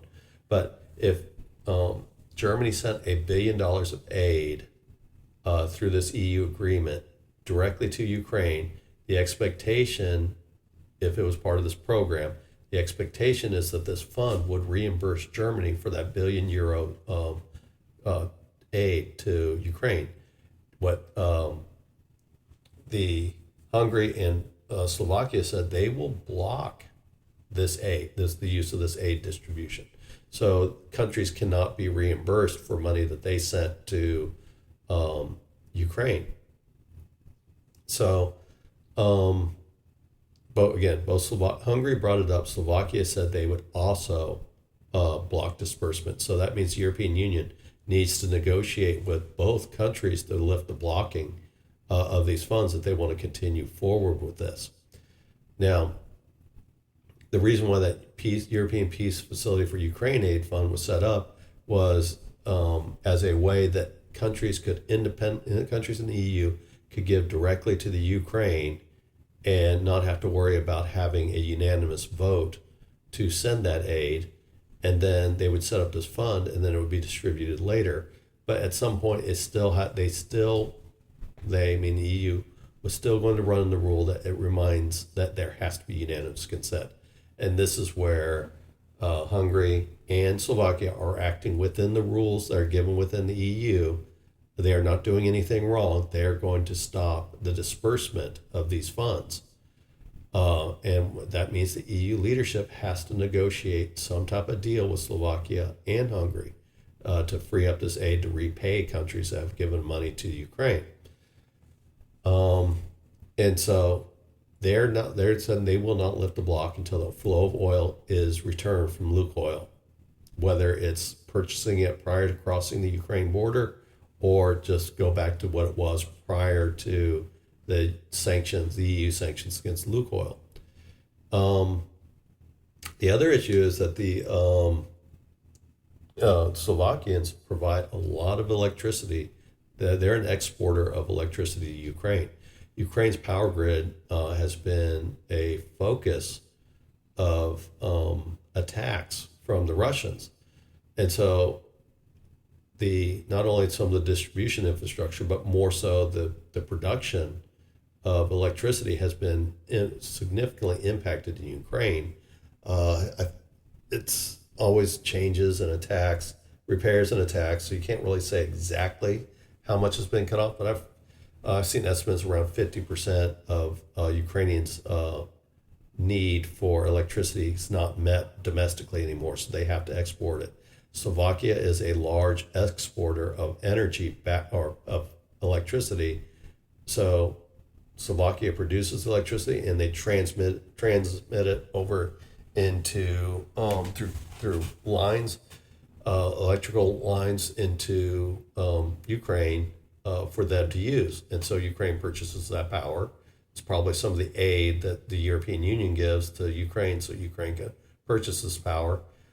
The Slovakia reminded Ukraine is, hey, you call this a political decision. Well, we realize that we provide a lot of your electricity and we can simply just not provide it. The EU cannot do anything about it. So the Slovakia is willing to put a little bit of pressure on Ukraine to help them or to pressure them to work with the EU to find a way forward. So this is still in the conversation phases with this. And, but really it seems like Slovakia recently elected a leader who was actually had an assassination attempt. And Hungary, obviously Viktor Orban is not a huge fan of the EU, but both Hungary and Slovakia, and you can go through history and the alignment with Russia, going back way before the EU, way back before World War II, World War I, is Hungary and Slovakia do have some connection to both Ukraine and Russia, and they've maintained these close alignments. So this has bothered the EU, which is mainly dominated by Western countries, Western European countries. I guess Germany is a Central European country. That this is an attempt by doing the cutting off the oil is an attempt to lower the living standards of Hungarians and Slovakians and create a political rift within these countries from the bottom up, because both Slovakia and to a greater extent Hungary has been willing to buck the EU and the NATO system using the rules that are given to them, that they are willing to take the pressure to annoy the EU. And so this might be a move by the EU to try to force political change within both these countries that are more amicable to European Union desires and rules. So it seems like that's probably the case because the EU simply doesn't want to deal with it. But the cutting off of this fund and the potential of Slovakia cutting off energy transfers might force the EU in to have to negotiate this. And again, there might be some actual damage. We're coming up on the winter time. If there's gas shortages or inflationary pressure on energy in Hungary and Slovakia, yeah, that could cause social unrest for the political parties that are in charge. And that might fulfill the European Union's goal. But if the cutting off of the transfers becomes an issue for European Union and the potential of losing power becomes a Ukrainian issue, the EU might have to come back and negotiate with the issues with the Hungarians and the Slovakians as a way forward and force the European Union to honor the agreement they gave out to Slovakia and Hungary. So I'm sure more to come on that one. I like to come visit what's going on in Hungary because I find it just very interesting about uh, at some point they agreed to become part of these large organizations and how they're willing to buck those organizations to maintain some form of national identity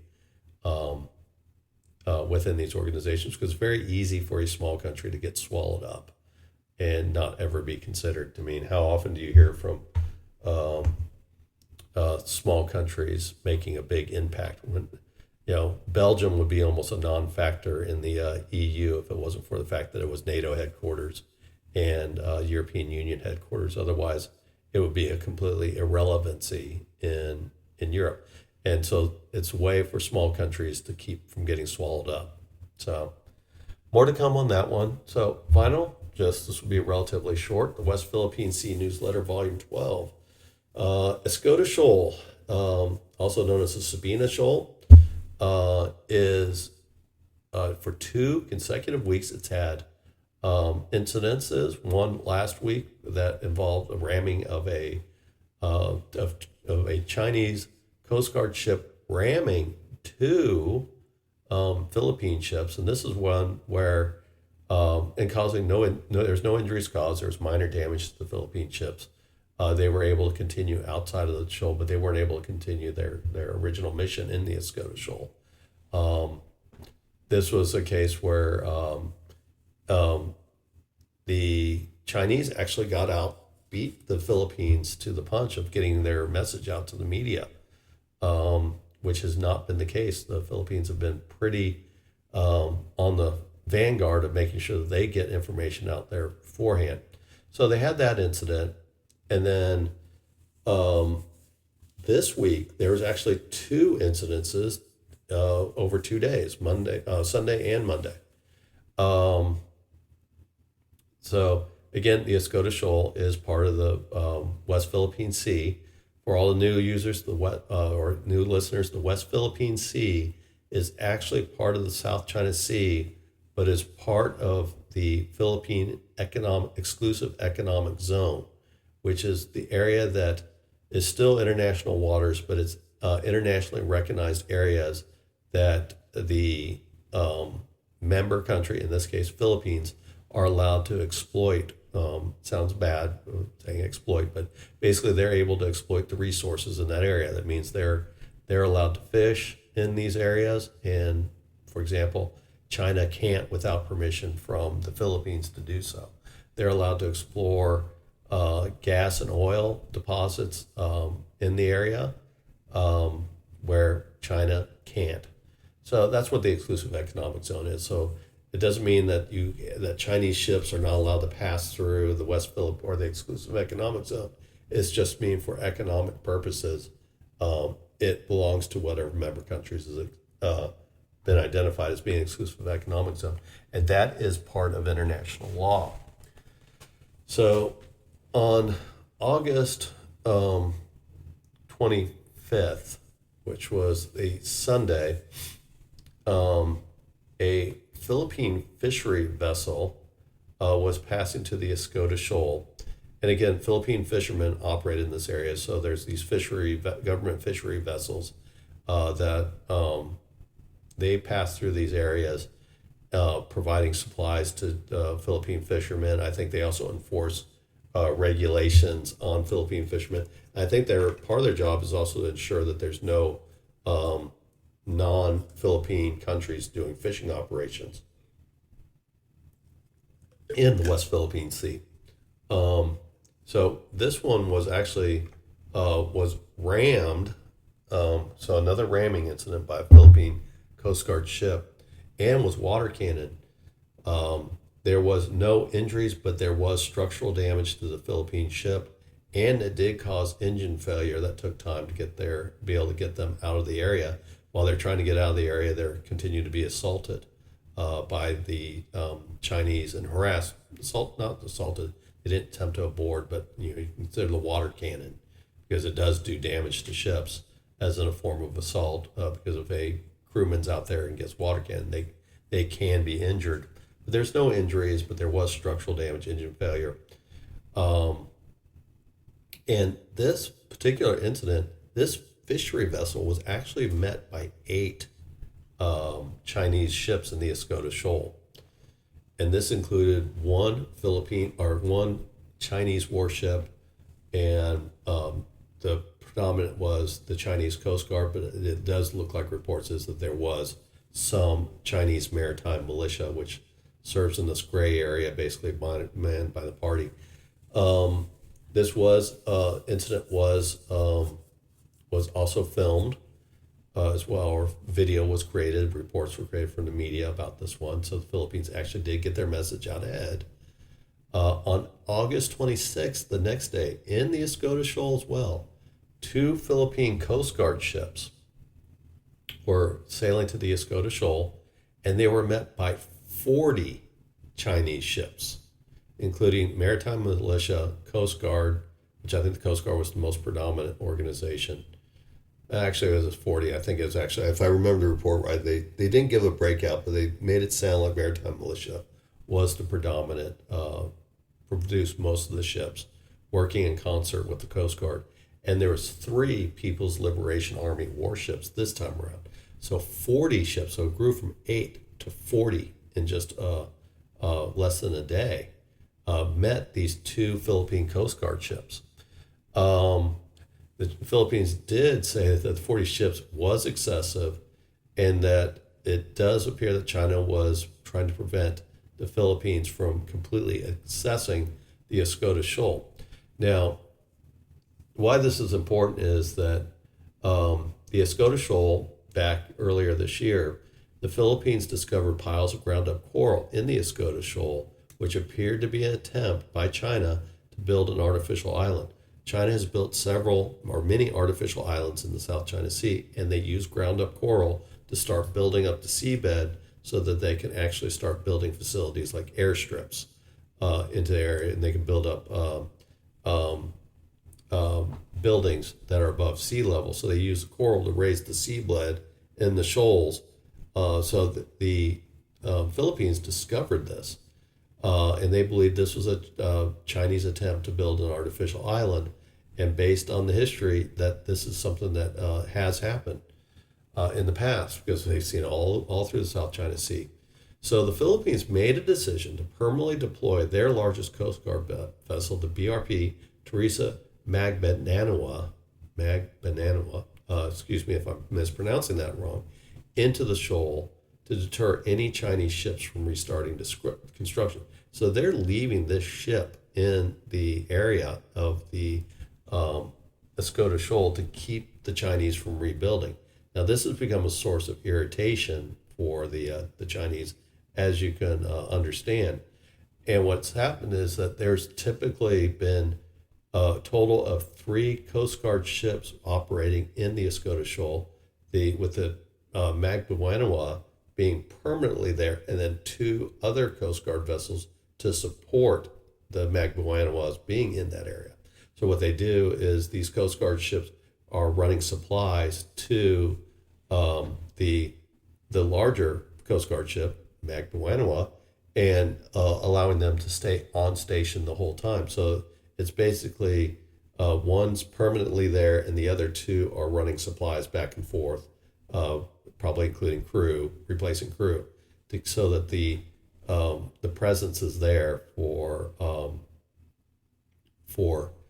the Philippines. Now, the reason why it's the biggest ship is why it's important is I think they have 2 ships of the same class, which are actually Japanese-made ships for the Philippines.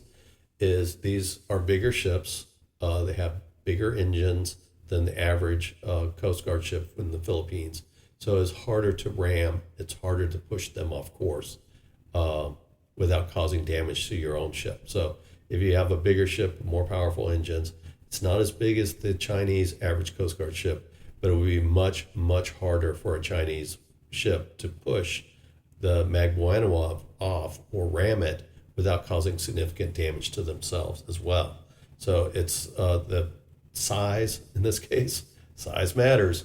And that's the strategy of being able to prevent it there. So they don't want to pull it out, the Magbananawa out of the region or out of the shoal and then replace it with a smaller ship because these smaller ships have been rammed by these larger ships. Now, what the annoyance of China actually took their largest CCG Chinese Coast Guard ship. I think it was 3509. I can't remember the whole number, but it's called the Monster, and they actually have two. And like many of the Chinese Coast Guard ships, they're converted warships, Chinese warships. And so this was one. Many of the weapons have been removed, but it's the biggest ship. Again, the idea is the bigger the ship, the harder it is to ram without causing damage to yourself. They sent the Monster to the Escoda Shoal and actually had it drop anchor next to, or very close to, within 800 meters of the Magbuanawa, to basically as a form of intimidation. But this hasn't really been working because, again, they're still there. They have not moved the ship. So, the Philippines haven't moved the ship. So China has accused the Philippines of basically using the same strategy in the Escoda Shoal that they used in the Second Thomas Shoal. Second Thomas Shoal, I believe it was 1999, the Philippines grounded the Teresa Madre in the Second Thomas Shoal. And basically at that point, because it's still a commissioned warship, it allowed the Philippines to maintain a manned presence in the Second Thomas Shoal. And because it's a commissioned warship, that means it can't be simply taken over without being an act of war. So what they're saying is that what the Philippines are doing with the Teresa Magbuanawa is it's a virtual grounding, meaning they are creating a manned outpost by just leaving the ship there and it not leaving. So they calling this a virtual grounding, an attempt by the Philippines to create a manned presence. So this is where looks like really is the number of ships, 40 ships into the shoal. It looks like this is an attempt by the Chinese to try to prevent any type of aid reaching the Teresa Magbuanawa and force her to leave. And then once they leave, they will try to keep any Philippine ship, government ship, from returning and setting up, dropping anchor there and just setting up a permanent outpost or a semi-permanent outpost. So it looks like this is the Chinese tactic, is to cut off any supplies, just like what they tried to do with the Sierra Madre in the Second Thomas Shoal. They are going to try the same thing with the Chinese or the Philippine Coast Guard ships. Basically cut them off, prevent any resupply to it, and force them to leave, where you can't force the Sierra Madre to leave because it is grounded. They can force the Teresa Magbuanawa to leave by just cutting off all supplies. Now, the U.S. and the Philippines held a conference had a consultations this week over regional issues. Obviously, the South China Sea, West Philippine Sea was an issue. There's also what I wrote last week about missile deployment questions. The U.S. deploying the Typhoon missile system in the Philippines. Philippines aren't pushing to get it out, but the Chinese have pushed the Philippines on it, so that was probably part of the consultations. The U.S. Admiral Sapporo, I can't remember his name, Sapporo, he said that, and he's the commander of the Indo-Pacific U.S. Command, 4-star admiral, and he said that he was willing to have open to consultations of U.S. Navy ships escorting Philippine ships to deliver food and supplies in the region, mainly thinking of the Second Thomas Shoal, which is still under, it's still holding, but under agreement with the Chinese on that one. But also now with the Escoda Shoal, the U.S., so he said they're open to consultation for the U.S. Navy to start escorting Philippine ships. I think the presence of the warships from the People's Liberation Army Navy is a concern for the U.S. Navy. So they're feeling, well, if if the Chinese are using their warships, then why can't the U.S. use warships as well to help support its ally in the Philippines? Now, the Philippines, General Bronner, who's basically the chief of staff for the Philippines, said they are exploring all available options before seeking U.S. assistance, because there is U.S. or Philippine law that and constitutional restrictions on bringing in foreign powers into local conflicts. So it has to be a question is, with the U.S. being in the exclusive economic zone of the Philippines, would that be considered a local issue? So he made the point, just the caution is, there is legal issues that have to be considered and worked through on the Chinese or on the Philippine side before they can offer or before they could ask for U.S. assistance in escorting supplies to Philippine ships in the area. So, the Philippine strategy is a long game strategy. It's going to be hard for them. They're going to have to keep the pressure on China. I think I talked about the gray zone tactics above. If in the Taiwan with quarantine, if quarantine is not an option for the China, they can't really afford a war farther out in the Pacific without, especially with not having Taiwan and the limited ability of not being in the first island chain and trying to carry a war into the Western Pacific is a difficult one for China. Also, that means that they would be, because of the treaty with the United States and the Philippines, that would lead to most likely a war with the U.S. Not saying who would win or lose or anything like that. It would create a lot of casualties of especially in equipment on the Chinese side. Not saying anything that it wouldn't cause anything like that in the U.S. side or the Japanese side, but it would most likely degrade the appeal, even if they won. Again, being neutral about who would win or lose in such a battle, though it seems like it would be in the favor of the U.S. of forcing the Chinese to carry a battle that far into the Western Pacific beyond its air cover. That would seem like a win to the U.S.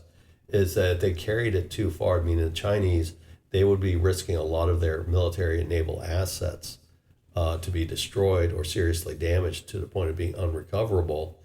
And if that happened, that means the invasion or the threatened invasion of Taiwan is delayed or no longer possible. So the Chinese position would be that they have to deal with Taiwan first before they can really push hard claims against the Philippines. So the Philippines knows that if they can just stick to their current strategy,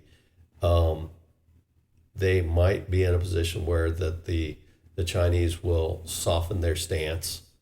It also depends on what other countries are willing to do to help defend the Philippines' rights, not through military matters, but maybe exerting more economic or political pressure on China to back off of their claims and at least their enforcement claims in the South China Sea. So Philippines in my view, Philippines still have the upper hand in this if they stand strong in their resistance to the China. I'm not saying it's armed resistance, but their resistance to China and their claims. They still have the upper hand. There's going to be setbacks, but overall, as long as Taiwan remains in its de facto state as it is now, the Philippines hold the upper hand in the region. So if they play the long game, they can eventually probably get to the point that they will come out on top on this particular issue. Oh, well, look at that. We're over 2 hours. So, I keep saying I'm going to try to get an hour and a half, but it's hard when you have 4 papers to go over. All right. So that is the discussion this week. Thank you for all the new members have joined. Thank you for all the existing members that have stayed with me all this time. I appreciate it. If you have any comments or questions, hey, I'm willing to engage in the conversation. I'm willing to consider all points of view. I'm willing to consider that I'm wrong, and you can open my eyes to it. I just ask that you at least be somewhat open to understand what is your point of view and what is your histography. What is your, again, I'm Western centric. I try to see both sides. I try to see multi-causal issues in discussion. Hey, if you got to bring something I'd love to have a debate with people on the other side that are willing to have those debates. And I had some good ones this week, 2 good ones on Substack, 2 not so good on YouTube. But I love those debates. I love let's just all consider what point of view we're taking and be open to at least the thoughts of the other side, as I will try to be as well, because I really feel like you learn a lot about what the world works. And if we can avoid a major war in the world, that would be all that much better. All right, so that is the discussion for this week. Thank you again, and I will talk to you next week. All of you have a good week. Thank you. Bye. And it's high, high, hey, the army's on its way.